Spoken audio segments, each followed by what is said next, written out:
Hello everyone, good evening. आज मैं आप लोग के लिए फिर से सीएसआर नेट की पीवाईक्यूज लेकर के आया हूँ, जो कि टॉपिक हमारा कॉम्प्लेक्स एनालिसिस होगा। क्वेश्चंस जो है वो पार्ट बी से रिलेटेड होंगे। और इससे पहले मैं आप लोगों के लिए लीनियर अलजेब्रा की क्वेश्चंस सीएसआर नेट में जो पूछे गए थे पार्ट बी में, वो डिस्कस कर चुका हूँ। तो अगर आप लोग उस वीडियो को नहीं देखे हुए तो आप प्लीज़ उसे भी देख लें और देखने के बाद अपना फीडबैक ज़रूर दें, ताकि मैं आप लोग के लिए और अच्छा काम कर पाऊँ। तो चलिए आज की क्लास हम लोग स्टार्ट करते हैं। क्वेश्चंस क्या है हमारा? पहला क्वेश्चंस जो है, इसमें से क्या पूछ रहा है, how many roots does the polynomial, एक पोलिनोमियल है, have in the open disc. मतलब ये कि इस पोलिनोमियल का इस ओपन डिस्क में कितना जीरोज होंगे, कितना रूट होगा, वो चीज़ पूछा हुआ। तो ये क्वेश्चंस जो है रोचेस थ्योरम से रिलेटेड है। रोचेस थ्योरम क्या कहता है कि f of z and g of z analytic functions है in simple closed contour c में से, और उस कंटूर के अंदर में अगर हम लोग एच ऑफ जेड, मतलब एफ ऑफ जेड जो है हमारे पास दो फंक्शंस है, एफ ऑफ जेड का मॉडुलस अगर करें तो ये जी ऑफ जेड के मॉडुलस से क्या हो, लेस आ जाए। तो इस केस में क्या होगी, जितने जीरो एच ऑफ जेड के पास होंगे उतना ही zero f of z plus g of z के पास ही होंगे।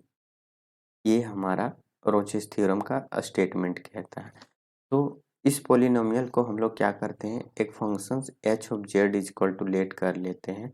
तो h of z is equal to क्या हो जाएगा, z to the power 100 minus 50 z, z to the power 30 plus 40 z to the power 10 plus 6 z plus 1।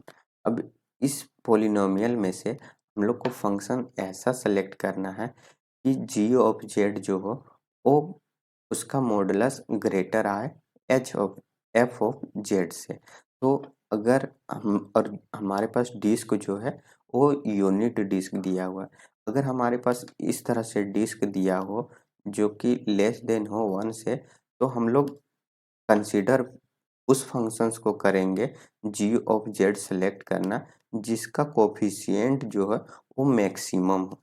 तो जी of Z हम लोग यहाँ से किसको सेलेक्ट कर लेंगे, यहाँ -50 जेड टू द पावर 30 को सिलेक्ट कर लेंगे। और एफ ऑफ जेड जो है वो हम लोग सेलेक्ट करेंगे बचे हुए फंक्शंस जो है उसको। तो क्या हो जाएगा, z to the power 100 plus 40 z to the power 10 plus 6 z plus 1। इस तरह से g of z and f of z select कर चुके हैं। अगर हमारे पास मॉडुलस जेड की वैल्यू अगर ग्रेटर देन 1 हो जाए, तो उस केस में हम लोग जी ऑफ जेड को उससे सेलेक्ट करेंगे जिसका पावर ज़्यादा हो, एफ ऑफ जेड को उससे सेलेक्ट करेंगे जिसका पावर कम हो। तो उस तरह से हम लोग यहाँ आसानी से मतलब इसका वैल्यू कैलकुलेट कर सकते हैं। तो यहाँ से एफ ऑफ जेड और जी ऑफ जेड का मॉडुलस निकाल लेते हैं। तो जी ऑफ जेड का मॉडुलस निकालेंगे तो ये आएगा -15 जेड टू द पावर 30 का mod is less than equal to 50 बाहर आ जाएगा, और यहाँ क्या आ जाएगा, mod z to the power 30।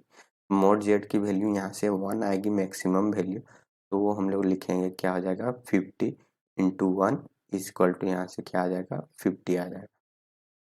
तो यहाँ से जी ऑफ जेड की जो मॉडुलस है वो क्या आएगा, लेस देन इक्वल टू 50 आ जाएगा। इसी तरह से एफ ऑफ जेड का भी मॉडुलस कैलकुलेट कर लेते हैं। तो ये क्या हो जाएगा, under mod z to the power 100 plus 40 z to the power 10 plus 6 z plus 1। इस तरह से अब इसे हम लोग मॉडुलस की प्रॉपर्टी से इस तरह से लिख सकते हैं सेपरेट करके, mod z to the power 100 plus 40 mod z to the power 10 plus 6 mod z plus 1।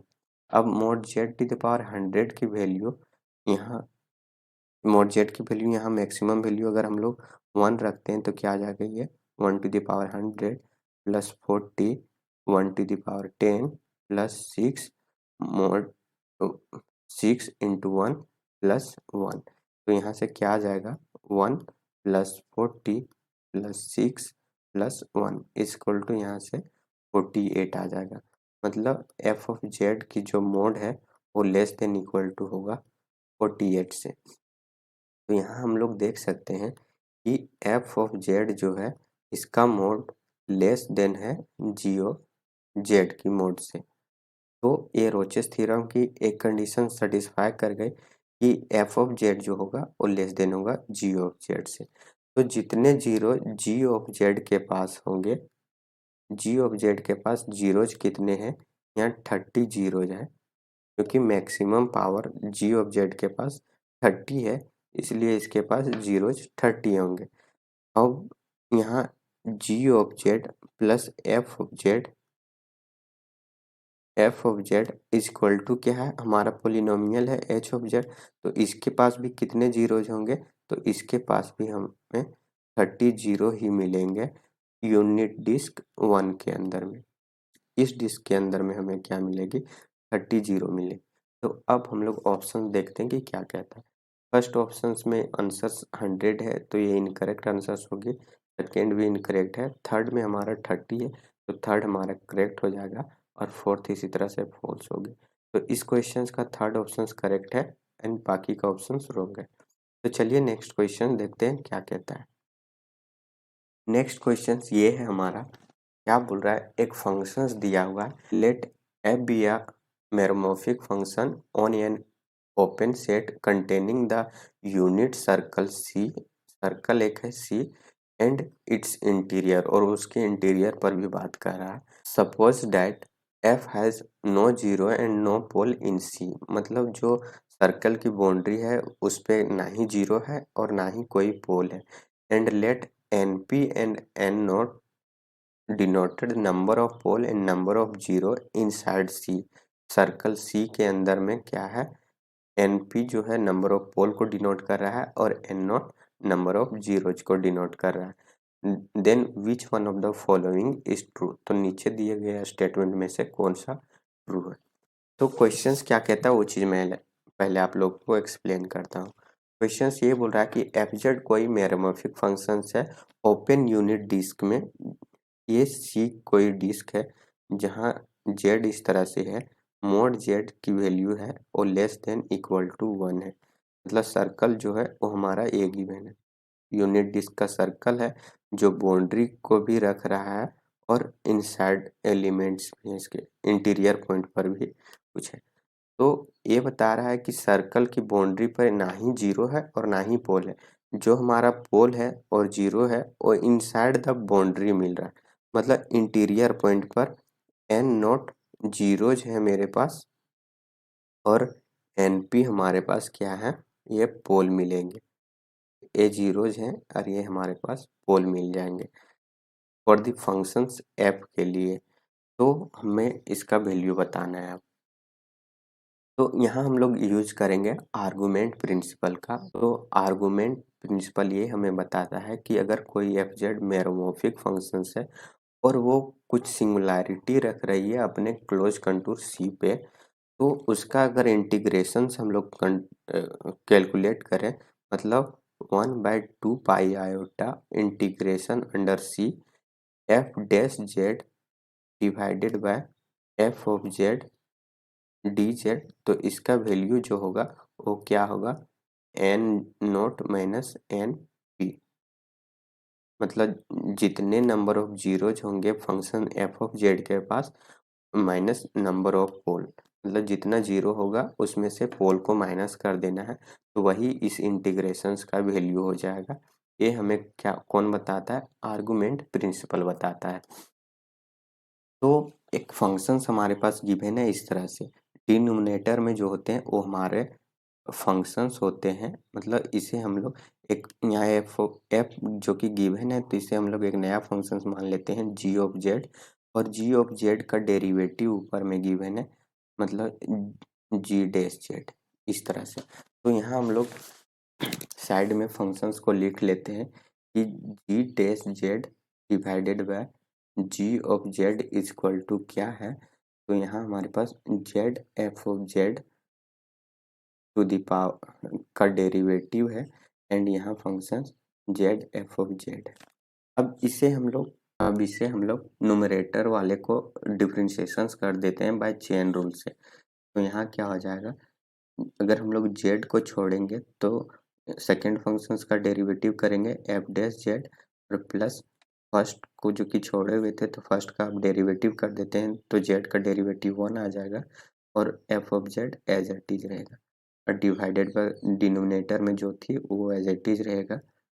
अब इसे हम लोग दोनों साइड सेपरेट कर देते हैं तो क्या हो जाएगा, z f dash z divided by z of f of z plus यहाँ आ जाएगा f of z by z f of z. अब देखिए एफ ऑफ जेड से एफ ऑफ जेड यहाँ कैंसिल हो जाएगी और जेड से जेड यहाँ कैंसिल हो जाएगा।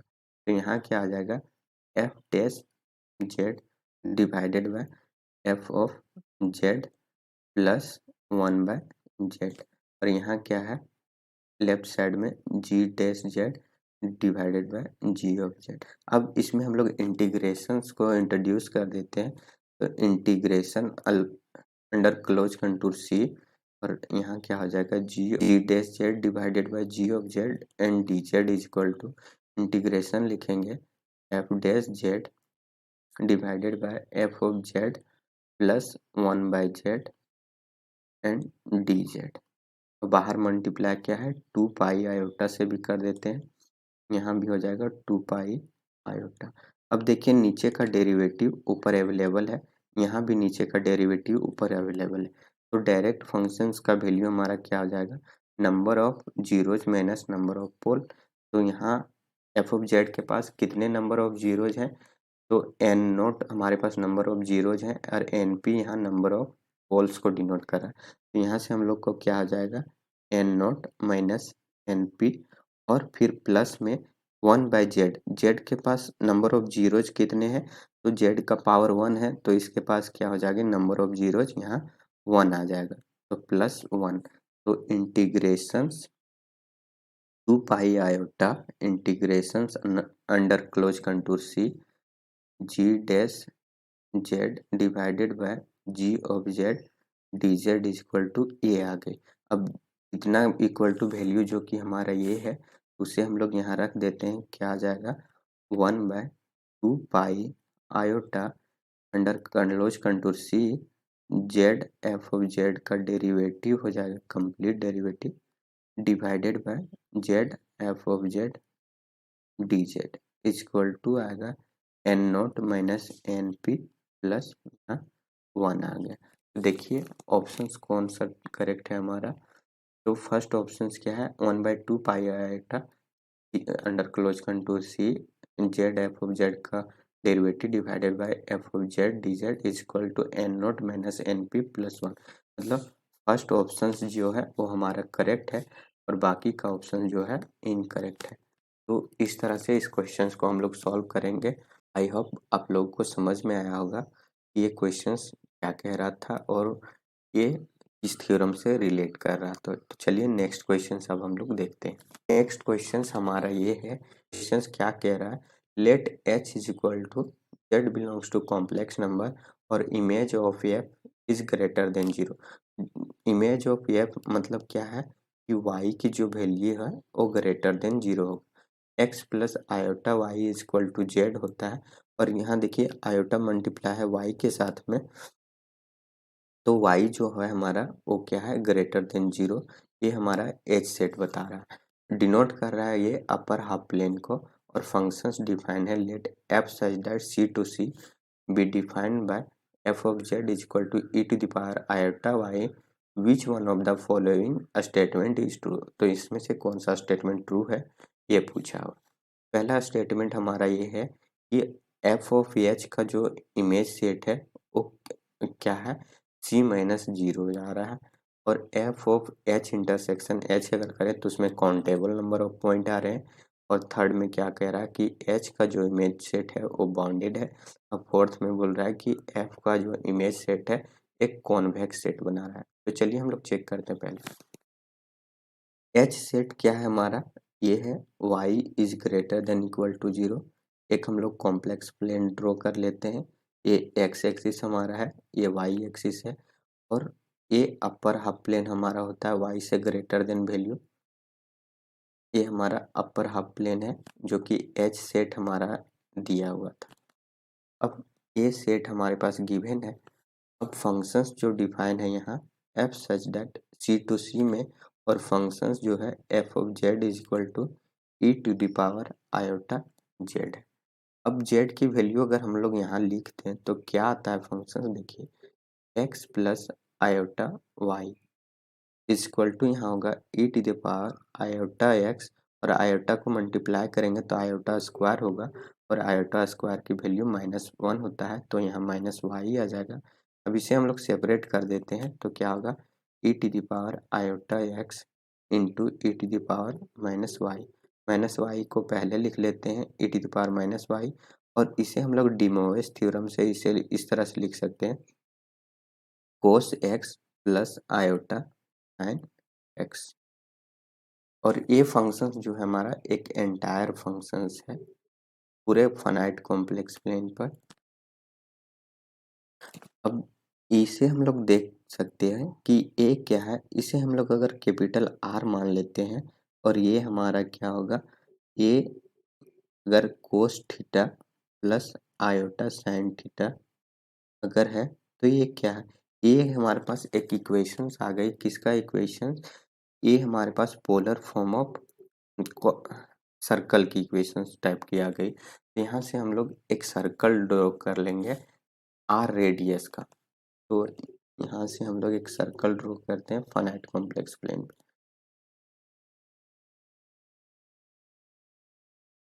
ये आर रेडियस का हमारे पास सर्कल है जो कि आर की value e to the power -y, और वाई हमारे पास क्या होगा ग्रेटर देन 0 होगा।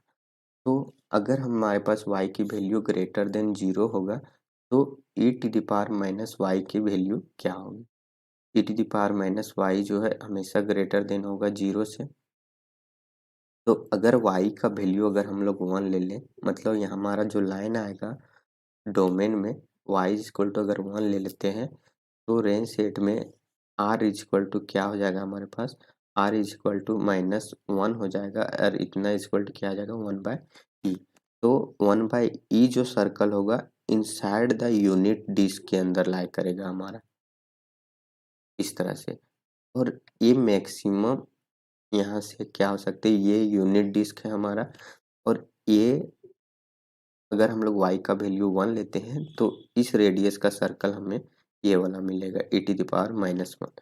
अगर हम लोग y की वैल्यू 2 ले लेते हैं तो e टू द पावर -2 हो जाएगा, और इतना इक्वल टू लिख सकते हैं हम लोग 1/e स्क्वायर। अब ये सर्कल जो है वो भी हमारा इसके इनसाइड में आएगा। अब इसी तरह से जिस तरह से हम लोग y की वैल्यू अगर हम लोग इंक्रीज करता जाएंगे, y की वैल्यू अगर हम लोग इंक्रीज करते जाएं 2 के लिए 3 के लिए एंड सो ऑन, तो सर्कल जो है हमारा वो सारा इसके अंदर लाई करने लगेगा, मतलब यूनिट सर्कल के अंदर ही सारा सर्कल आएगा। और जो कि हमारा डोमेन में से y इक्वल टू 0 रिमूव किया गया है, तो हमें ये हमारे रेंज सेट में भी y रिमूव होगा, यहाँ ओपन होगा, यहाँ होलो होगा। तो इस तरह से हमारा इमेज सेट बन गया हुआ है, और इमेज सेट जो है वो क्या है, एक ओपन यूनिट डिस्क बन के आएगा हमारे पास, जहाँ से 0 को रिमूव करना है। तो ये हमारा रेंज सेट है जिसे हम लोग इमेज सेट भी बोलते हैं। और ये किसका इमेज सेट है, एफ ऑफ एच का इमेज है। इस एच प्लेन के लिए अपर हाफ प्लेन का इमेज हमारे पास ये आया हुआ है। तो अब हम लोग ऑप्शंस देखते हैं और फिर हम लोग आगे की बातें करते हैं। यहाँ क्या बोल रहा है कि एच की जो इमेज होगी वो पूरे कॉम्प्लेक्स में प्लेन में से 0 को निकाल दीजिएगा तो वही हमारा रेंज सेट होगा, लेकिन रेंज सेट हमारा ये वाला आ रहा है। तो इस तरह से ये ऑप्शंस यहाँ इनकरेक्ट हो जाएगी, क्योंकि कॉम्प्लेक्स प्लेन पूरे ही ये पूरे फाइनाइट कॉम्प्लेक्स प्लेन की बात कर रहा है, और यहाँ की पॉइंट सारा ओमिट कर रहा है। मतलब जो पॉइंट हमारे पास है वो यूनिट सर्कल के अंदर में, तो बाहर वाले पॉइंट तो ओमिट ही हो जा रहे हैं। तो इस तरह से फर्स्ट ऑप्शन हम लोग इनकरेक्ट है हमारे लिए। अब सेकेंड ऑप्शन की बात करें तो ये हमारा एफ ऑफ एच का वैल्यू है, मतलब ये हमारा रेंज सेट आया हुआ है और ये एच है। अब इन दोनों का इंटरसेक्शंस अगर हम लोग देखें तो ये क्या आ गया, यहाँ से हम लोग एक सेमी सर्कल बनाएंगे।